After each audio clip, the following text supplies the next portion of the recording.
उसके 43 43B, उसके अंदर एक क्लॉज इन लोगों ने इंसर्ट किया था एच, 43B H, बार बार आप सुन रहे होगे इस तरह से कहा जाता है 43B H। तो सेक्शन 43B था, उसमें क्लॉज इंसर्ट किया गया एच, जो ये बोलता है, बहुत सिंपल सा है, कि अगर एक बिजनेस वाला कोई भी माल सामान या कुछ भी सर्विस एक एमएसएमई सप्लायर, जो कि मैन्युफैक्चरर या सर्विस प्रोवाइडर है, मतलब मैं समझ लीजिए आप एक बिजनेस चला रहे हो, आपने कुछ माल लिया जो एक एमएसएमई मैन्युफैक्चरर से लिया। मैंने जैसे आप मैन्युफैक्चरर है एग्जांपल एमएसएमई, लेते हैं कि मैं एक एमएसएमई का मैन्युफैक्चरर हूं, आप कौन हो, उससे कोई लेना देना नहीं। आपको क्या लगता है कि जो सीए कर रहा है अभी, तो फ्यूचर में एआई सीए की जो सर्विसेज है वो रिप्लेस कर पाएगा? एआई आर्टिफिशियल इंटेलिजेंस है, कॉमन सेंस, नेचुरल। अब बराबर है। मैं हूँ कृष्ण अग्रवाल और ये टॉक इट अप शो, आपका स्वागत है। आज हमारे साथ सीए आकाश अग्रवाल है, जिनके पास बहुत सारी अचीवमेंट्स है। CA, CS, registered valuer, social auditor, forensic auditor और सिस्टम ऑडिटर। तो कैसे हो आप? बहुत बढ़िया। अच्छा, तो मैं आपसे पूछना चाहता हूँ कि जैसे आप सीए हो और आप शायद इंडिया में रैंक भी आया था आपका, जी। और सूरत को देखा जाए तो सूरत को जैसे कोटा के लिए बोलते हैं ना कि कोटा में सारे आईआईटी वाले या जेडबलई वाले आते हैं, वैसे सूरत में सारे सीए वाले आते हैं। तो मेरे को ये पूछना है कि सूरत में जो सीए का इतना बड़ा फ्लो आया, वो कैसे अचानक से आया कि स्टार्टिंग से सूरत में सीए का बहुत बड़ा फ्लो है? सीए में कैसा है ना कि एक बिजनेस माइंड चाहिए होता है, और जैसे आपको पता होगा कि सूरत एक बिजनेस हब है, बिजनेस इंडस्ट्री के ऊपर है। तो यहाँ पर जो भी एक बिजनेस वाले होते हैं, उनके जो बच्चे होते हैं, तो उनके अंदर इनबिल्ट है ना वो बिजनेस वाला कीड़ा होता है। आप मेजरली देखो तो शाह हो गए या मेहताज हो गए, अग्रवाल बनियास, ये कैटेगरी में ज्यादा सीए है, क्योंकि कहीं ना कहीं एक बिजनेस वाला कीड़ा होता है। तो बीइंग अ बिजनेस सिटी, यहाँ पर छोटे छोटे हर घरों में सीए ज्यादा मिलते हैं। मतलब यही रीजन है कि इधर सीए का इतना ज्यादा वो है कि सीए हर हर दूसरे बच्चे को इधर सीए बनना है, क्योंकि आज हम लोग देखते हैं कि सीए की इतनी ज्यादा क्लासेस खुल रही है। और पहले मे बी 10 to 20 years इतना नहीं था जितना अब सीए का क्रेज हो चुका है। इसलिए मेरे को ये पूछना था। और आपसे पूछना, आपकी सीए की जर्नी कैसी थी? जैसे आप सीए बन चुके हो जी। और अभी मेरे बहुत सारे दोस्त हैं जो सीए कर रहे हैं, और मैं देखता हूँ तो बहुत टफ है उनके लिए। मैं बहुत बार देखता हूँ डिप्रेस्ड है, क्योंकि वो एक दो उनके अटेम्प्ट आए हैं। तो मुझे लगता है कि यार सीए में पेशेंस बहुत चाहिए। तो मैं चाहता हूँ कि आप अपना जो भी वैल्यू आप ऐड कर सकते हैं, क्योंकि आप इतने सारे डिग्री आप लेके बैठे, इतने सारे चीजें आपने की है, इतना एक्सपीरियंस है, तो आप उनके साथ शेयर करेंगे तो मे भी उनकी शायद बहुत हेल्प हो जाएगी। ये मैंने जब शुरू की थी पढ़ाई, मैं फ्रैंकली एक बात बहुत खुल के बोलता हूँ कि मैं बचपन में पढ़ाई नहीं करता था। मैंने जो मेरी पढ़ाई की जर्नी स्टार्ट की है वो 7th या 8th स्टैंडर्ड से शुरू की है। उसके पहले मैं पढ़ाई नहीं करता था। तो ये एक अंदर से ही एक मोटिवेशन वाली चीज होती है, एक्सटर्नल मोटिवेशन इसमें काम नहीं आता। मेरा जो मोटिवेशन था वो बहुत क्लियर था कि मुझे, मेरे फादर का टेक्सटाइल में ही बिजनेस था, टेक्सटाइल मार्केट में था। तो जब मैं उनको देखता कि रोज सुबह वो जा रहे हैं, वो टिफिन लेके जा रहे हैं, पूरे दिन इतनी मेहनत करने के बाद इस तरीके से, तो मुझे एक चीज क्लियर था कि मुझे ये नहीं चाहिए। तो ये नहीं चाहिए, तो मेरे पास और कोई ऑल्टरनेट नहीं था कि भाई और कोई गद्दी नहीं है कि जाके मुझे बैठना है। तो इट वॉज वेरी क्लियर कि मुझे खुद को करना है। तो यही एक मोटिवेशन मेरे लिए बहुत इंपॉर्टेंट था कि मुझे ये नहीं चाहिए, तो खुद को बिल्ड करना पड़ेगा। तो बस फिर वो धीरे धीरे पढ़ाई करते करते, और जैसे जैसे मैं पढ़ता गया तो वैसे वैसे मुझे पढ़ने का और शौक आता गया। मतलब जो आज मेरे पास इतनी डिग्री है, मैं कोशिश करता हूँ कि साल में मैं एक वैल्यू एडिशन एक डिग्री का 1 से 1.5 साल के अंदर कर लूँ एक। तो इसका रीजन यही है। आपको क्या लगता है कि जो सीए कर रहा है अभी, तो फ्यूचर में एआई सीए की जो सर्विसेज है वो रिप्लेस कर पाएगा? एआई आर्टिफिशियल इंटेलिजेंस है, कॉमन सेंस, नेचुरल इंटेलिजेंस को कोई बीट नहीं कर सकता। आर्टिफिशियल इंटेलिजेंस ना एक सपोर्ट बनेगा, रिप्लेस नहीं करेगा। रोबोट बनेंगे, 100% बनेंगे। बनाएंगे इंसान ही? इंसान बनाएंगे, इंसान को सपोर्ट करेंगे। Now it depends on you कि आपको उसको रिप्लेस होने देना है या आपको उसके अपने अंदर काम पे लगाना है। लाइक एआई आ गया, चैट जीपीटी है, चैट जीपीटी के बाद को पायलट है माइक्रोसॉफ्ट का, उसके बाद जेमिनी है, अगर आपको पता हो। दीज आर द वर्जन्स जो लेटेस्ट आते जा रहे हैं। Gemini is the latest of Google. Google. ठीक है। हम सब ऑफिस में यूज करते हैं। हम लोगों ने अपनी ऑफिस में चैट जीपीटी का पेड सब्सक्रिप्शन सब कुछ ले रखा है। फ्रॉम द जैसे ही हमको पता चला कि ये है, तो दिस इज द थिंग। अब हमारे बहुत सारे काम है जो ये करते हैं। हम बहुत सारी चीजें होती है, इसके ऊपर एक कोर्स भी किया था मैंने, जैसे मैंने बताया मेरे को पढ़ने का कोई एक नई चीज आ जाती है ना तो ऐसा होता है इसको तो अभी पढ़ के खत्म कर देते, तो इसका एक कोर्स भी था, वो भी कर लिया था, जिसके अंदर how to build a prompt. Chat GPT अगर आप एआई की बात करो तो it's all about building a prompt, मतलब एक नया प्रोफेशन डेवलप हो रहा है कि आप प्रॉम्प्ट डेवलप करके दोगे। मतलब अगर आप जाओ ना तो आपको ऐसा मिलेगा कि आपको प्रॉम्प्ट डेवलप करके लोग बेच रहे हो और आप उसको खरीद रहे हो, और ये प्रॉम्प्ट को आप यूज करते हो इनटू एआई। तो हर एक नई चीज आप कुछ भी कर लो, ठीक है, समय परिवर्तनशील है, आगे बढ़ना है, वो चेंज होगा। इट डिपेंड्स, आपको वो देख के बैठ जाना है या आपको उसके साथ अपने आप को चेंज कर चेंज लेना है। करना है। तो हम लोग भी अपनी प्रैक्टिस बहुत चेंज कर रहे हैं, we are more into consulting now. हम कंसल्टिंग पे ज्यादा फोकस करते हैं rather than into traditionals. Traditionals है, पार्टनर्स है, वो देख रहे हैं, तो सबने एक बांट के रखा हुआ है चीजों को। तो एआई को यूज करने से हमारा तो प्रोडक्टिविटी बड़ा है, बड़ा है। और हमारा हॉरिजॉन काम का बड़ा है। तो मैं हमेशा ये चीज बोलता हूँ कि एआई आएगा, उसको कोई रोकने वाला नहीं है, पर वो इंसान को रिप्लेस कभी नहीं कर सकता। इसका एक एग्जांपल मेरे पास है, जैसे यार कैलकुलेटर आया, तो मैथमेटिशियन ऐसा थोड़ी है कि हाथ से गिनेगा, अब कैलसी यूज करके करेगा, काम जल्दी करेगा। काम जल्दी कर, तो जो बंदा था, अब इसमें हम्म। जॉब रिस्क तो होती है, देखिए हाँ। जो पहले बंदा आपने बैठा के रखा था जो मुनीम था या कैलकुलेट हम्म। करके देगा, हम्म। तो जो बंदा ऐसे मैनुअल काम पे है उसके लिए जॉब रिस्क 100% है, तो उसको अडॉप्ट करना पड़ेगा, उसको इवॉल्व होना पड़ेगा, हमें भी इवॉल्व होना पड़ता है। मैंने 2011 में सीए पास किया था, 2012, आज 2024 चल रहा है, 12 साल में तो कितना इवॉल्व किया है, बहुत कुछ किया है। मैं 2012 में जो काम कर रहा था मैं आज वो काम नहीं कर पा रहा हूँ, या मैं वो काम नहीं कर रहा हूँ। हमने हर एक 1.5 साल में काम का प्रोसेस, पहले ये लाना, क्लाउड लाना, सिस्टम पे आना, पहले सिस्टम बेस्ड सॉफ्टवेयर चलते थे, अब क्लाउड बेस्ड सॉफ्टवेयर चल रहे हैं, तो वो टेक्नोलॉजी होती जा रही है, आपको ले लेके आगे पढ़ के चलते जाना change is the only constant. है 100%। ओके। बहुत अभी जैसे आप आपकी और मेरी बात हुई कि बहुत सीए, तो मेरे को इससे एक और क्वेश्चन आया कि सीए में जैसे आपने तो यार एक फर्स्ट अटेम्प्ट में पूरा क्लियर कर लिया। मैं जानता हूँ यार बहुत सारे जन हैं जिन्हें 10 साल दिए, 5 साल दिए, 8 साल दिए, पैसा भी लग रहा है, टाइम भी लग रहा है, तो उतना वर्थ है सीए? क्योंकि चलो पैसा कमा लिया जाएगा, जी, बट लोगों को नहीं समझ में आ रहा जो टाइम जा रहा है वो बहुत ज्यादा इंपॉर्टेंट है।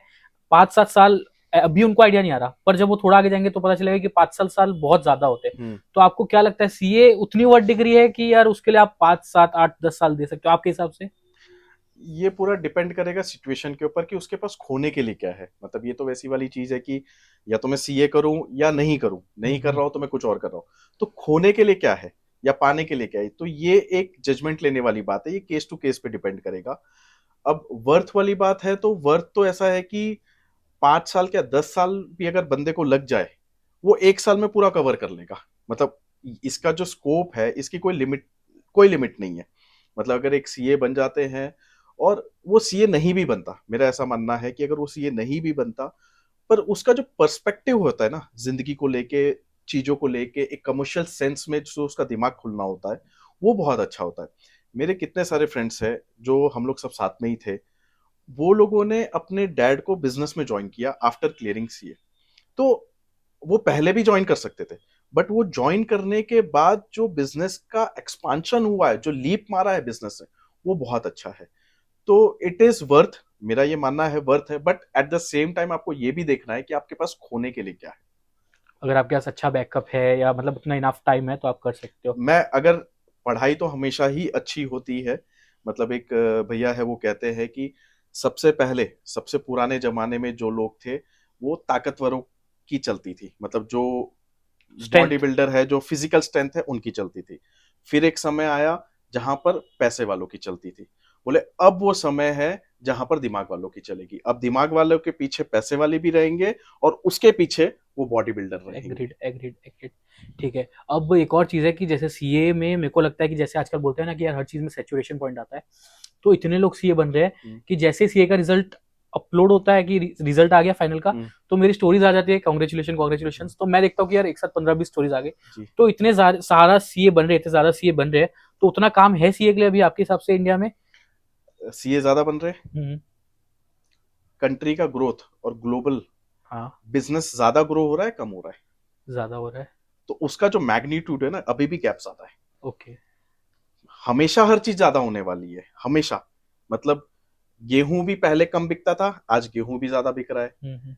हर चीज ज्यादा होती है, तो उसी के कंपैरिजन में बिजनेस भी जो मल्टीप्लाई हो रहे हैं उसके करस्पॉन्डिंग जितने सी है सर, आप देखो तो सही कौन सा सी आपको क्या, मतलब एक बेसिक पैकेज क्या हो गया है? बेसिक पैकेज सूरत जैसे टायर टू सिटी के अंदर बेसिक पैकेज 12 से 13 लाख रुपए मिनिमम हो गया है एक फ्रेशर सीए का। और मुंबई में जाते ही ये 18 से 20 लाख रुपए हो गया है। एग्री। तो कहीं ना कहीं वैल्यू आज भी है और हमेशा ही रहने वाली है। उसका बहुत बहुत क्लियर एक रीजन है, this is the only profession which is like, जो अकाउंटेंसी, आप सीए के अगर सब्जेक्ट देखो, accounts, costing, financial management, taxation, business administration, मतलब ये सारे सब्जेक्ट की एक्सपर्टाइज, और एक एक सब्जेक्ट सर एक एक कोर्स जितना लंबा होता है। इतनी सारी किताबें हम लोग जब पढ़ते थे तो जमीन से ऊपर रखते थे तो किताब देखते थे दीवार को कब टच करने वाली, इतनी किताबें होती थी। तो जो इसका वॉल्यूम है और जो पढ़ाई है वो कोई और डिग्री में है ही नहीं। जब आप एमबीए करने जाते हो तो आप एमबीए के अंदर आप देखोगे तो ब्रांचेस हो जाते हैं, हम्म। MBA in finance, MBA in HR, ठीक है। तो ऐसा कोई कॉमर्स में हिंदुस्तान में और कोई प्रोफेशन ही नहीं है और कोई डिग्री नहीं है जो आपको इतना वास्ट स्कोप के साथ इतनी विजन दे सके। Agreed agreed. अब मैं समझ रहा हूँ कि क्यों लोग सीए प्रीफर करते हैं। और मैंने ये भी देखा है कि जो सीए कर रहा है या जो सीए कर चुका है, उनकी नॉलेज हम जैसे नॉर्मल लोगों से कंपेयर करें तो बहुत ज्यादा होती है। फाइनेंस रिलेटेड हो, टैक्स रिलेटेड हो, जी। लॉ रिलेटेड हो, वो हर चीज में हम लोग से 2-3 स्टेप आगे वो ही रहते हैं। कुछ कुछ एक वैल्यू एडिशन, मतलब ये को सोच बोलते हैं ना, एक सोच का जो लेवल है ना वो अपग्रेड हो गया होता है। मेन जो मैंने पहले भी बात कही कि डिग्री मिलना नहीं मिलना, आप डिग्री को यूज करो कि नहीं करो वो सेकेंडरी है, बट जो आपकी सोचने की कैपेसिटी हो जाती है ना, it's all about mental game. हम बच्चे बचपन में जब पैदा हुए थे तो हमें वो सोचने की हैबिट कैसे हुई, धीरे धीरे एक्टिविटीज को देखते हुए, तो वो आपको एक अलग लेवल पे लेके जाता है। Agreed। अभी मैं देख रहा हूँ कि यार आप बहुत ज्यादा पेपर्स में आपका इंटरव्यू आ रहा है, यूट्यूब पे छा रहे हो, तो जहाँ भी एमएसएमई वर्ड दिखता है सूरत में वहाँ आकाश अग्रवाल दिखते हैं। तो क्यों ऐसा क्या चल रहा है, थोड़ा बताइए, थोड़ा गाइड कीजिए हम लोग को। क्यों ऐसा, में तो ये लोगों की मेहरबानी है कि लोग मेरे वीडियोस पसंद कर रहे हैं। हुआ कुछ ये था कि जो ये एक एमएसएमई वाला, इनकम टैक्स और एमएसएमई के लॉ के बीच में कुछ एक तालमेल हुआ था पिछले बजट में, तो उसके ऊपर अवेयरनेस थोड़ी सी कम थी। और जैसे कि मैंने पढ़ा बताया कि मुझे पढ़ने का शौक है, मतलब मैं आज भी एवरेज कोशिश करता हूँ कि मैं 1.5 से 2 घंटा आज भी पढूं बैठ के, भले टैक्सेशन के ऊपर पढ़ लेता हूँ, कुछ ना कुछ क्वेश्चंस आते रहते हैं और फिर वो मैं पढ़ता रहता हूँ। तो इसके ऊपर मैंने पढ़ना शुरू कर दिया था। और एक फ्रेंड है जो कह सकते हैं कि भाई वो हमेशा से पुश करता था कि भाई तू वीडियो क्यों नहीं बनाता, वीडियो क्यों नहीं बनाता। वो सोशल मीडिया वाला बंदा है, वो पूरे दिन सोशल मीडिया पे सारी चीजें हमको एक अब अपडेट देता अपडेट रहता देता है रहता है। डेली बेसिस पे। हम्म। तो वो बहुत प्रेशर करता था मुझे कि भाई तू वीडियो क्यों नहीं बना रहा, वीडियो क्यों नहीं बना रहा। तो मैं तंग आके मिला, ले बना देता हूँ। तो मैंने एक दो वीडियो ऐसे बना दिए। अब जब वो वीडियो बनाए और लोगों को भेजा तो अच्छा लगा। फिर और भी लोग हैं जो बिजनेस से, इंडस्ट्री से रिलेटेड है, उन लोगों ने बोला। और फिर मुझे भी एक बोलते हैं ना किक लग गया कि हाँ हम्म। भाई एक एक्सप्लेनेशन, बीइंग अ टीचर, मैं टीचर भी रहा हूँ और आज भी मैं इंडस्ट्रीज को, जो बिजनेस यूनिट्स होते हैं उनको एक्सप्लेन करता हूँ चीजों को लेके, वहां पर मैनेजमेंट ट्रेनिंग मैं देता हूँ। तो वो एक थोड़ा सा स्किल है कहीं ना कहीं कि मैं एक चीजों को एक्सप्लेन कर पाता हूँ। तो वो यूज करते करते मैंने एक दो चार वीडियोस बनाए, फिर लोगों के कोलैबोरेशन के लिए आने शुरू हो गए, ये वो हुआ। देन मतलब अब ऐसे हो गए कि एमएसएमई के ऊपर जितने सवाल है, हर एक सवाल के ऊपर मैंने एक एक वीडियो एटलीस्ट बना के रख मैंने दिया एक वीडियो भी देखा था जिसमें शायद 1 मिलियन प्लस आपके व्यूज भी गए थे, और वो भी मेरे एक्सप्लोर फीड में आया था। तो मतलब अच्छा जा रहा है वीडियो, और मेरे को जिसको इंटरेस्ट नहीं है वो भी देख रहा है कि भाई क्या है ये है। ऐसा। तो वो चीज अच्छी लगी। अब जैसे एमएसएमई की बात करें तो एमएसएमई है क्या, क्योंकि यार मैं टेक्सटाइल मार्केट के बिलोंग नहीं करता, जी। तो मेरे को नहीं पता। तो जेनुअनली मेरे को अगर जानना एमएसएमई है क्या, तो क्या है वो एक्चुअली, बहुत लोग होंगे जिनको नहीं पता। एक्चुअली टॉपिक बहुत लंबा है, शॉर्ट में ट्राई करता हूँ उस पर हाँ हाँ एक्सप्लेन हाँ। करने की। एमएसएमई लॉ वैसा का वैसा है, एमएसएमई लॉ में कोई बदलाव नहीं है, सबसे पहले तो ये समझना है हमें। हाँ। एमएसएमई लॉ 2006 में आया था, वो आज वैसा ही है, उसमें कुछ चेंज नहीं हुआ। चेंज हुआ है इनकम टैक्स में। अब होता ये है कि जैसे आपका भी एक बिजनेस है, मैं जानता हूँ एक हम्म। अच्छा ब्रांड, आप हम्म। का भी बहुत सारे फीड्स मुझे भी आते हैं कैबेयोर के कपड़ों के हाँ लिए। हाँ हाँ। एंड तो आपका भी एक बिजनेस है समझ लीजिए, तो आपके बिजनेस का जब प्रॉफिट, जो टैक्सेशन होता है ना वो प्रॉफिट पे होता है। तो जो प्रॉफिट पे जब टैक्स लगाते हैं, हम जो प्रॉफिट कैलकुलेट करते हैं ना, तो वो प्रॉफिट को कैलकुलेशन करने का एक सेक्शन है 43B। 43 उसके पे। 43B, उसके अंदर एक क्लॉज इन लोगों ने इंसर्ट किया था H, 43BH, बार बार आप सुन रहे होगे इस तरह से कहा जाता है 43BH। तो सेक्शन 43B था, उसमें क्लॉज इंसर्ट किया गया H, जो ये बोलता है, बहुत सिंपल सा है, कि अगर एक बिजनेस वाला कोई भी माल सामान या कुछ भी सर्विस एक एमएसएमई सप्लायर, जो कि मैन्युफैक्चरर या सर्विस प्रोवाइडर है, मतलब मैं समझ लीजिए आप एक बिजनेस चला रहे हो, आपने कुछ माल लिया जो एक एमएसएमई मैन्युफैक्चरर से लिया।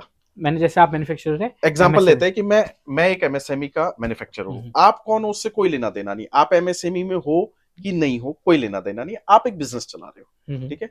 मैंने आपको कुछ कपड़े मैन्युफैक्चरिंग करके दिए, तो ये लॉ ये बोलता है कि आपको मुझे 45 दिन के अंदर मैक्सिमम पैसा देना है, 15 से 45 दिन के अंदर, मतलब हम एक टाइम लिमिट है, वो टाइम लिमिट के ऊपर नहीं जाते, एक लॉ के ऊपर की बात करते।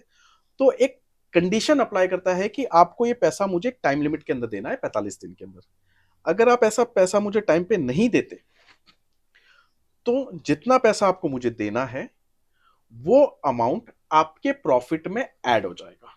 समझ लीजिए आपका नॉर्मल प्रॉफिट है 10 लाख रुपए का साल का, और आपने 1 लाख रुपए का मुझे टाइम में पैसा नहीं दिया, तो आपका प्रॉफिट 10 लाख का नहीं माना जाएगा, 11 लाख का माना जाएगा। तो कहने का मतलब उस पर टैक्सेशन ज्यादा लग जाएगा। तो जैसे अभी आपने बोला कि मेरे से कोई लेन देन नहीं है, तो अब जैसे मैं एक रिटेलर हूँ फॉर जी। एग्जांपल, और मेरा इतना बड़ा बिजनेस नहीं, एग्जांपल लेते हैं, तो वो किसी पे भी इफेक्ट करेगा अगर वो MSME वाले से ले रहा है, एनी अमाउंट जी। एनी वन, मतलब ऐसा कुछ नहीं है कि यार कोई नहीं भी फर्म हो कुछ नहीं भी हो। नहीं, उसके अंदर बहुत मतलब दो लाइन, दो इसके अंदर मंत्र है। ये आज भी मतलब लिटरली अगर मेरे 20-25 वीडियोस बनाने के बाद और कम से कम मैंने 500 कमेंट्स के ऊपर जवाब दे दिया होगा, और 100-200 डीएम के जितने हैं उन सबको जवाब दे दिया होगा, आज भी जो सबसे ज्यादा सवाल आता है ये कि लोग बोलते हैं मेरे को अप्लाई नहीं होगा, कुछ हर कोई उठ के बोल देता है मेरे को अप्लाई नहीं होगा। तो सर वो लॉ को जो ऐसा बोल रहे हैं उसको मिस इन्फॉर्मेशन मिल रही है, वो ऐसे लोगों से बातें सुन रहे हैं जिनको नहीं पता फ्रैंकली। बहुत सिंपल सा है, दो लाइन, आप अपना आप बिजनेस करते हो, ठीक है, तो आपके ऊपर ये लॉ अप्लाई होता है कि आपको पैसा देना है। एक एक्सेप्शन है, एक 44AD करके एक सेक्शन होता है प्रिजम्पटिव वाला, वो अगर आप उसके अंदर करते हो तो फिर आपको नहीं देना। बाकी आंख बंद करके आप बोल सकते हो आधी रात को नींद में उठ के कि ये सेक्शन अगर मैं बिजनेस करता हूं तो मेरे ऊपर अप्लाई होगा ही होगा। ओके। और इसमें जैसे MSME में ऐसा जरूरी है कि सारे मैन्युफैक्चरर्स, सारे सर्विस प्रोवाइडर्स को मतलब MSME का पार्ट बनना ही है, या जैसे मैं अभी फॉर एग्जांपल किसी मैन्युफैक्चरिंग करा रहा हूँ, तो मेरी पेमेंट 2-2 महीने चलती है, 3-3 महीने चलती है, हमारी कंडीशन अच्छी है क्योंकि मैं उनसे उतना वॉल्यूम ले रहा हूँ और उतना हमारा काम उतने सालों से हो रहा है, 10 साल से। तो मतलब ऐसा है कि अचानक से उनसे उनके साथ भी मेरा MSME वाला हो जाएगा, या उनको फॉल करना पड़ेगा पहले MSME के उसके अंदर, बुक्स के अंदर? नहीं, उनको पहले एमएसएमई के अंदर अपना रजिस्ट्रेशन करना पड़ेगा, जिसे हम उद्यम का रजिस्ट्रेशन बोलते हैं। अगर वो उद्यम में रजिस्टर करते हैं उसके बाद ही उन ये रूल वाला आपके और उसके ऊपर अप्लाई होगा। पर अगर उसने एक बार कर लिया उद्यम में रजिस्ट्रेशन तो फिर आपको उसको 45 दिन में पैसा देना है। आपके टर्म्स, सरकार बोलती है कि ये टर्म्स हम डिसाइड करेंगे, आप भले 90 दिन में बोलते हो पर हम बोलते हैं कि आपको इसको 45 दिन में पैसा देना है। अच्छा, अब एक और चीज कि जैसे यार मैं देख रहा हूँ कि जो टेक्सटाइल मार्केट है उधर, मैं देख रहा हूँ कि यार 7 साल से, जब से मेरे को थोड़ा समझ में आने आया कि यार सब एक ही चीज के पीछे रोते हैं कि यार पेमेंट नहीं आ रहा है। ठीक है, अब पेमेंट आने का भी, सरकार ने पेमेंट आने का भी बंदोबस्त कर दिया है, ठीक है। उसके बाद भी मैं देखता हूँ यार कि जैसे सूरत टेक्सटाइल मार्केट है, उसमें जब GST आया, नोटबंदी हुई, अभी MSME आया, तो लोग बहुत ज्यादा पैनिक कर जाते हैं। मैं जब मेरे पापा मार्केट में उनसे सुनता हूँ तो वो भी जब बात करते हैं तो ऐसा लगता है कि सब पैनिक कर गए। तो ऐसा क्यों हो रहा है सूरत टेक्सटाइल में? ये इसलिए हो रहा है कि लैक ऑफ एजुकेशन है, या लोग इतना ओवर रिएक्ट करते हैं? ये क्वेश्चन को दो पार्ट में बाइफर्केट कर देते हैं। जो आपने पहला वाला पार्ट कहा ना कि ये पेमेंट नहीं आ रहा है और उन लोगों के लिए तो अच्छा है कि पेमेंट आ जाए, इस क्वेश्चन को हम थोड़ा आगे के लिए पार्क करते हैं, ठीक है, क्योंकि वो उसका आंसर टोटली डिफरेंट है to the second part of the question. ठीक है, तो जो second part of the question है कि क्यों ऐसा पैनिक कर जाते हैं या ऐसा हो जाता है, जो हमने GST के टाइम पे भी देखा, नोटबंदी के टाइम पे भी देखा और MSME के दौरान देखा, तो इसका रीजन मैं एक एक केस की बात करता हूँ। GST के दौरान ऐसा इसीलिए हुआ था क्योंकि टेक्सटाइल मार्केट पे तब तक कपड़े पे वैट GST में जो पहले टैक्सेशन था, वैट एक्साइज, वो सब नहीं था। तो पहली बार मैं आपको आज आऊं और बोलूं कि आपके ऊपर ये कानून लग जाएगा हम्म अचानक, मतलब आप 50 सालों से ये बिजनेस हम्म कर रहे हो, सब कुछ कर रहे हो, एक आपका एक, कि हम क्या होते हैं, रेसिस्टेंट टू चेंज होते हैं, चेंज करने में हम्म थोड़ा सा घबराते हैं। हम्म तो आप एक 50 सालों से 100 सालों से आप एक तरीके से कर रहे थे काम, मैं अचानक आके बोलता हूँ कि भैया 3 महीने बाद आपका टैक्सेशन के अंदर आप सिस्टम के अंदर फॉल कर जाओगे। तो that was the reason for GST. नोटबंदी का रीजन था क्योंकि this being a very unorganised sector, textile industry हमारे कंट्री में, अगर मैं इंडस्ट्री वाइज बात करूं तो फुटवेयर इंडस्ट्री और textile industry is the most unorganised sector in the country. तो उसमें क्या होता है, जब अनऑर्गेनाइज सेक्टर होता है ना, तो देर इज कच्चा पक्का होता वाला ज्यादा चलता ज्यादा है। चलता है। तो वो कैश जो था, कैश बंद हो रहा है तो कच्चे वाली चीजें बंद हो रही है, तो उसके कारण वेरी ह्यू एंड क्राई था। एमएसएमई के लिए जो मुझे समझ पड़ रहा है वो, इसका रीजन ये है कि ये लॉ तो 1 साल पहले आया था, हमने बताया भी था, पर क्या है कि कुछ एक ह्यूमन टेंडेंसी भी होती है कि जब तक बोलते हैं ना, गले तक कोई चीज आती नहीं है तब तक हम उस पर रिएक्ट नहीं करते। हम्म इस लॉ का स्ट्रक्चर ऐसा है कि ये लॉ सिर्फ आपको है ना लास्ट के 3-4 महीने तकलीफ देगा। ये जैसे मैंने आपको बोला ना, first question, hmm first part of the question को हम पार्क करते हैं, हम्म उस समय हम बात करेंगे। ये लॉ का स्ट्रक्चर ऐसा है कि ये पूरे साल आपको तकलीफ नहीं देगा, ये आपको लास्ट के 3-4 महीने तकलीफ देगा। इसीलिए जनवरी से, अगर आप देख रहे हो दिसंबर जनवरी से इतना इसके ऊपर हम्म रिएक्शन आ रहा है। आप लिखवा के ले लो, अप्रैल आने के बाद एमएसएमई की बात कोई नहीं करने वाला है। अप्रैल 2024 से दिसंबर 2024 तक सब शांत होकर सो जाएंगे, जैसे ये जादू की तरह उड़ गया है, और अचानक ये परिंदा वापस जनवरी में आएगा अगले साल। ये कुछ ऐसा स्ट्रक्चर है लॉ का। अच्छा, मतलब हर जनवरी टू अप्रैल एमएसएमई की बात अब होने वाली ये लॉ की प्रॉब्लम है। है। ये अच्छा। ऐसी, मतलब बहुत सारे लॉ में इशू है। जो आपने पूछा ना कि क्यों इतना ह्यू एंड क्राई, हम्म क्योंकि देर इज, बोलते ना, there are very loophole, structure loopholes है इस लॉ के अंदर जो इम्प्लीमेंट कर दिया गया। लॉ तो इम्प्लीमेंट हो गया, हम्म बट लो बहुत सारे इश्यूज है जिसको अगर एड्रेस नहीं करेंगे तो जो पर्पस है लॉ का वो कभी भी फुलफिल नहीं होगा। ठीक है। और ये जो एमएसएमई लाए, आपको क्या लगता है लॉन्ग टर्म रन के लिए एमएसएमई सही है कि गलत है आपके हिसाब से? तो ये वाला पार्ट मैं आपके वो पहले वाले क्वेश्चन के फर्स्ट पार्ट के साथ लिंक करके कर देता हूँ। हाँ। देखिए, ये जो पर्पस था लॉ लाने का ना, पर्पस वाज वेरी फेयर, बहुत अच्छा है कि भाई टाइमली पेमेंट मिले। जैसे हम्म मैंने बताया कि अगर आपने एक मैन्युफैक्चरर से, जो कि छोटा है, माइक्रो और स्मॉल है, हम्म माइक्रो स्मॉल मतलब जिसका काम छोटा है, हम्म तो आप उसको टाइमली पैसा दोगे तो ही वो रोटेशन में आएगा, रोटेशन। वरना क्या बदमाशी होती थी, बड़े जायंट होते थे, छोटा वाला होता था, तो हम्म वैसे भी जायंट की बार्गेनिंग पावर ज्यादा होती है, तो वो उसको पैसा ही नहीं देता था टाइम पे। उसको प्रोटेक्ट करने के लिए लॉ लाया गया। बट जैसे मैंने बताया, इसके अंदर बहुत सारे लूप होल है। पहला लूप होल जो मैं बहुत क्लियर बोलता हूं, बहुत ओपन होके बोलता हूं, कि अगर इस लॉ को आपको सिस्टम में रखना है, तो जब तक वो लूप होल अगर आप सॉल्व नहीं करोगे तब तक इस लॉ का कभी भी पर्पस सॉल्व नहीं होगा। इसके ऊपर हमने फाइनेंस मिनिस्ट्री को और एमएसएमई मिनिस्ट्री को रिप्रेजेंटेशन भी किया है कि आप इन चीजों को सुधारो ताकि आपका जो पर्पस है वो फुलफिल हो सके। That is the first thing, कि इसमें ट्रेडर शामिल नहीं है। एग्जाम्पल जैसे हमने लिया था कि आपने मेरे से मैन्युफैक्चरर की तरह कुछ लिया, तो हम्म आपको मेरे को 45 दिन में देना है। हम्म आपने ये माल लेके आगे किसी को बेचा, हम्म समझ लो आप होलसेलर हो, हम्म आप रिटेल का काम नहीं कर रहे हो, आप होलसेल का काम कर रहे हो, आपने आगे दिया, वो आपको है ना 45 दिन में पेमेंट करे कि नहीं करे ऐसा कोई लॉ नहीं है, पर आपको मुझे करना है। आप कब तक करोगे? राइट, अब मैं समझ गया, मेरे पास पैसा नहीं आ रहा पर मेरे को हर बार देना पड़ेगा। ये जो आप बोल रहे हो ना सूरत के टेक्सटाइल वाले, तो सूरत के टेक्सटाइल वाले सारे ट्रेडर है। ये हम्म। क्यों इतने परेशान है, उसका रीजन ये है, हाँ ओके। इनको पीछे वीवर को हम्म 45 दिन में पैसा देना है, पीछे इनको जॉबर को, मिल वालों को 45 दिन में पैसा देना, इनका बाहर की मंडियों से, और इनका पैसा बाहर लगा होता है, बनारस में, केरला में, तमिलनाडु में, पंजाब में, हरियाणा में, दिल्ली में। एक तो वो लोग वहां बैठे, वहां से इनको पैसे निकाल के लाने यहाँ पर, और इधर जो इधर सिटी में बैठा है वो तो आके दुकान पे बैठ जाता है, लो भाई पैसा लो। हम्म ये कैसे लेकर आए? This is the main reason क्यों इतना हंगामा हो रहा है, जो एकदम जेन्युइन है। तो इसका रीजन है loop hole in the law. This is the first loop hole जो मैं बोलता हूं कि इस ट्रेडर को बाहर रखा गया पूरे चेन से। हम्म जब तक आप इसको इंक्लूड नहीं करोगे तब तक आपका इसका पर्पस फुलफिल नहीं होगा। दूसरा, एक खतरनाक, आपने जो वीडियो जिसकी आपने बात की ना कि 1 मिलियन, तो वो 1.3 मिलियन हो गया हाँ वैसे, हाँ जोक्स अपार्ट। हाँ। तो वो वीडियो क्यों इतना वायरल हुआ, उसका रीजन है, जैसे मैंने बताया ना, कि 1 अप्रैल के बाद दिसंबर तक कोई एमएसएमई की बात नहीं करेगा। ये अगेन इस लॉ का लूप होल है। कि अप्रैल, मतलब मैं इसको शॉर्ट में बोल रहा हूँ, बाकी जिसको डिटेल देखना है तो वो यूट्यूब, मेरे यूट्यूब की लिंक इनके यूट्यूब के डिस्क्रिप्शन है में या होगी। फिर इंस्टाग्राम पे देख सकते हैं। अगर अप्रैल में आपने मेरे से, मैं एक मैन्युफैक्चरर हूं, मैंने आपको दिया माल और अप्रैल में दिया, तो आप उसका पेमेंट मार्च तक, 12 महीने तक करोगे तो भी इफेक्ट सेम रहेगा। और मार्च में अगर आपने खरीदा है तो उसका 45 दिन में देना है। तो इससे होगा क्या, आप मेरे से एक माल कब खरीदोगे, समझ लीजिए आज कितनी तारीख है, आज 27-28 तारीख है मार्च की। आज आपको माल की जरूरत है, जेन्युइनली एक जेन्युइन सिचुएशन आप सोचिए। मैं एक एमएसएमई का मैन्युफैक्चरर हूं, आपको आज माल की जरूरत है। आप आज माल लोगे तो आज से प्लस 45 डेज में आपको पैसा देना है मेरे को, अगर वो लॉ के अंदर रहना है तो। और अगर आपने 1 अप्रैल मतलब आज से 4 दिन बाद ले लिया तो आप 31 मार्च 365 दिन में दोगे तो भी चलेगा। आप क्या करोगे?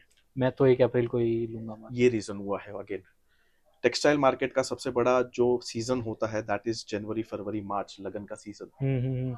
इसी 3 महीने में ये लॉ की दिक्कत है। इसीलिए लोगों का जो आप बोल रहे हो ना कि ये लोग क्यों ऐसा कर रहे हैं, तो इनकी कोई प्रॉब्लम समझे तो पता चलेगा क्यों ऐसा कर रहे हैं। और इनकी प्रॉब्लम, मजे की बात है, कोई नहीं सुन रहा, कोई मिनिस्ट्री सुनने को तैयार नहीं, किसी को नहीं है। ये लॉ की सबसे बड़ी दूसरी खामी है।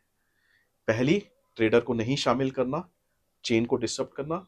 दूसरी, disparity in the time period. मतलब मैं 31 मार्च और 1 अप्रैल में इतना बड़ा डिफरेंस क्रिएट कर देना, तो आदमी व्यापार जो है वो टैक्सेशन को देख के करने लगा है, ना कि व्यापार को देख के। This is the main reason. Need को देख के अब नहीं कर रहा। नीड, अब मैंने जैसे आपको बताया, आप 4 दिन क्या करोगे? आप बोलोगे 4 दिन नहीं बेचूंगा, 4 दिन अभी ले लूंगा तो मेरे को तो 45 दिन की फांसी लग जाएगी, 4 दिन बाद लूंगा तो ये तो बिजनेस को हैम्पर करने वाली बात हो गई ना, ये तो सीजनल बनाने वाली बात हो गई। लॉ ऐसा लाओ, मतलब ये वैसी वाली बात है कि भाई मैं शाम को किसी को थप्पड़ मार सकता हूं वो कानून है, और सुबह मारूंगा तो नहीं है। ऐसा नहीं होना चाहिए ना। समझ गया। आपको किसी के अंदर हैबिट डालनी है, अगर मुझे किसी के अंदर हैबिट डालनी है तो मुझे 365 दिन वो करना पड़ेगा तो हैबिट आएगी। आप 3 महीने करवाओगे और 9 महीने नहीं करवाओगे तो आप सोचते हो कि वो हैबिट आ जाएगी, वो फुलफिल हो जाएगा। तो मैं इसको बहुत क्लियर बोलता हूं, ये लॉ का पर्पस कभी भी फुलफिल नहीं हो सकता जो एग्जिस्टिंग प्रोविजन है उसके अंदर। तो मुझे लगता है कि अब मेरे को आइडिया आया कि सूरत के जो टेक्सटाइल मार्केट है उस पे इतना बड़ा इम्पैक्ट क्यों पड़ा। बहुत बहुत बड़ा है, मतलब 90% ऑफ दी जो टर्नओवर सेल है 90% रिड्यूस्ड है। क्योंकि मेरे यहाँ जो कस्टमर्स आते हैं, जैसे रिटेल स्टोर है, तो लोग मेरे को बोलते हैं यार कि भैया एमएसएमई के जैसे कुछ धंधा नहीं है। तब मैं सोचता था कि बीइंग जेन्युइन कि यार क्यों इतना रो रहे हैं। हाँ, अभी जब मैंने समझा तो मेरे को बड़ी पिक्चर अभी दिखी कि शिट कितना कुछ कितना हो बड़ा रहा है। फंस गए वो, लिटरली दे आर फंसे हुए। क्लाइंट्स है, मेरे क्लाइंट्स है, वो फोन करते हैं सुबह से, उनका आज कम से कम 5 से 6 बार फोन आ गया, वो एकदम परेशान हो रखे कि मैं क्या करूं, आगे से करोड़ों आने बाकी है और यहाँ करोड़ों देने बचे। मैं कितना लोन लूं और कैसे लोन लूं, और सिर्फ, और मैं इस चीज को प्रमोट नहीं करता। कुछ लोग होते हैं कि एमएसएमई लोन ले लो, एमएसएमई लोन ले लो, मैं इस चीज को बिल्कुल प्रमोट नहीं करता। This is the worst thing. मतलब ये मेरा पर्सनल, बहुत पर्सनल ओपिनियन है। हर टाइप की इंडिपेंडेंसी होती, फ्रीडम होता है। फाइनेंशियल इंडिपेंडेंसी, फाइनेंशियल फ्रीडम बहुत इंपॉर्टेंट है। वो कब आता है? जब आपके पास लोन कम से कम हो, तभी आप है ना चैन की नींद सो सकते हो। तो मैं कभी भी इस चीज को प्रमोट नहीं करता। तो ये ऐसा होना ही नहीं चाहिए कि मुझे लोन लेना पड़े। मेरा पैसा अगर लगा हुआ है तो उसी से व्यापार होना चाहिए। मैं कितना लोन लूंगा, कितना पैसा डालूंगा अंदर? रोटेशन होना ही चाहिए, जब हम पेमेंट कर रहे हैं तो रोटेशन तो होना ही चाहिए। Exactly exactly. ओके।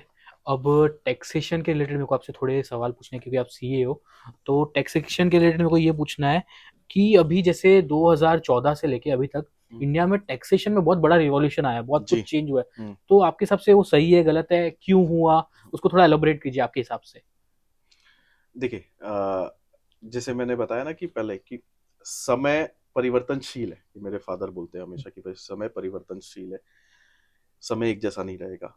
तो जो पहले का समय था और आज का समय टैक्सेशन सिस्टम में ना बहुत बड़ा डिफरेंस है। मैं ये एक बहुत प्राउडली बोल सकता हूँ। देख, इट्स लाइक जैसे अभी मैंने सरकार के थोड़ा नेगेटिव बोला तो कुछ लोग है ना मुझे एंटी गवर्नमेंट भी बोल देंगे। तो मेरा ऐसा मानना होता है कि व्हाइट को व्हाइट बोलते हैं, ब्लैक को ब्लैक बोलते हैं। ठीक है, वेरी क्लियर। जो है उसको एटलीस्ट एक्सेप्ट करेंगे तो शायद कुछ होगा कि मैं खराब हूं, मैं एक्सेप्ट करूंगा तो चेंज करूंगा ना। मैं कभी एक्सेप्ट ही नहीं करूंगा तो कैसे होगा? इंडियन टैक्सेशन सिस्टम जिस तरह से इवॉल्व हो रहा है that is the best in world. जितना आईटी इंडियन टैक्सेशन सिस्टम में यूज हो रहा है यूएस में भी नहीं हो रहा है। This is the fact. US में भी आज बहुत कुछ मैनुअल है। हमारे यहाँ आप देखो हर एक चीज डिजिटल होता जा रहा है। तो this is the best thing. मैं जब पढ़ रहा था तो उस समय वैट था, सर्विस टैक्स था, एक्साइज था, फिर पढ़ते पढ़ते जब मैं प्रैक्टिस कर रहा था तो बीच में 2017 में जीएसटी आया। तो जीएसटी पोर्टल जब बना, बट ऑब्वियसली शुरुआत में कुछ ग्लिचेस थे, ठीक है, वो होता है। उसमें मैं थोड़ा सा ऐसा मानता हूँ कि गवर्नमेंट को कोई चीज जब तक पूरी तैयार नहीं हो रही है तो 6 महीना और डिले कर देना चाहिए और फुल फ्लेज रेडी होना चाहिए, क्योंकि पहले 6 महीने बहुत तकलीफ थी। आज जो जीएसटी का पोर्टल है, इतना गजब पोर्टल, इतना गजब पोर्टल जिसकी हद नहीं। मतलब गवर्नमेंट आईटी डेटा में इतनी आगे है, मतलब लिटरली जितना डेटा शायद आपको आपके बारे में नहीं है ना, उनके पास है। उनका 7 लेवल ऑफ, जैसे अगर लास्ट ईयर से है ना एक एआईएस टीआईएस करके कॉन्सेप्ट शुरू हुआ था, आपको आपकी इनकम कितनी कौन कौन से सोर्सेस से है वो बता देते हैं ऑलरेडी। आप देखो हर जगह पैन आधार लिंक्ड है और उसी के थ्रू, उसके बिना कुछ भी नहीं हो सकता। फ्यूचर ये होने वाला है कि आपको कुछ नहीं करना है। अभी है ना वो लोग L1 पे है, उन लोगों ने जो एआईएस टीआईएस का जो स्ट्रक्चर रखा है, जो मैकेनिज्म इंप्लीमेंट किया है, दैट इज L1। L7 की उनकी तैयारी चालू है। मतलब L1 पे तो हमको इतना डेटा है, L2 पे 3 4 5 6 7, मतलब आपको कुछ नहीं करना है, आपकी सारी डेटा उनके पास है। और ये मैं बहुत क्लियरली, कुछ लोग होते हैं जैसे फ्रेंड्स है कुछ, वो पुराना एटीट्यूड कि कुछ नहीं होता। तो पहले कुछ नहीं होता था, उसका रीजन था पहले मैनुअल होता था। अभी मैं आपके सामने है ना, अभी इधर 1000 पन्ने रख दूं और बोलूं एक पन्ने में से जहां एरर है वो ढूंढ के निकालो, जिसमें अर्थमेटिकल एरर है 10 + 20 = 30, कौन से पेज पे नहीं है वो ढूंढ के निकालो, आपके 3 साल निकल जाएंगे। कंप्यूटर में कमांड डालने के बाद है ना, विद इन 2 सेकेंड वो उस 1000 पन्ने में से निकाल सकता है। तो ये चीज समझनी बहुत जरूरी है कि सब कुछ कंप्यूटर बिल्ड है, उनके पास बिग डेटा है, दे आर यूजिंग एआई। हम जो कॉमन लाइफ में जितना हम ये सब एप्लीकेशन यूज कर रहे हैं ना, उनसे बहुत हद तक बहुत ज्यादा technology they are using at present. तो we are moving at very good pace with IT. Income tax का पोर्टल भी चेंज हो गया, आपस में इंटरलिंकेज है। इसी के साथ मतलब एक केस ध्यान आता है एक क्लाइंट का, कुछ साल पहले की बात थी, जहां पर कुछ गलत काम किया था, गलत डॉक्यूमेंटेशन प्रेजेंट किए थे कि भाई एक ट्रक है, ऐसा बताया गया था कि एक ट्रक है, वो माल लेके इधर से निकला था और इस शहर आया था। उन लोगों ने बीच में टोल प्लाजा में, क्योंकि देखो अगर फास्टैग है, फास्टैग से आपका पूरा गाड़ी कौन सा किस मूवमेंट उधर से ट्रैक हुआ पास हुआ वो भी आ जाता है। उन लोगों ने ये प्रूव कर दिया था तुरंत कि आपकी गाड़ी इधर से इधर निकली ही नहीं थी, क्योंकि आपके फास्टैग इधर से पास ही नहीं हुआ था। दूसरे केस के अंदर आईटी ऑफिसर आपके गूगल मैप से देख के बता देता है कि आप कहाँ थे, मतलब आपका लोकेशन ट्रैक होता है जब आप फंसते हो, आपका सोशल मीडिया अकाउंट देख के आपके ऊपर रेड होते हैं।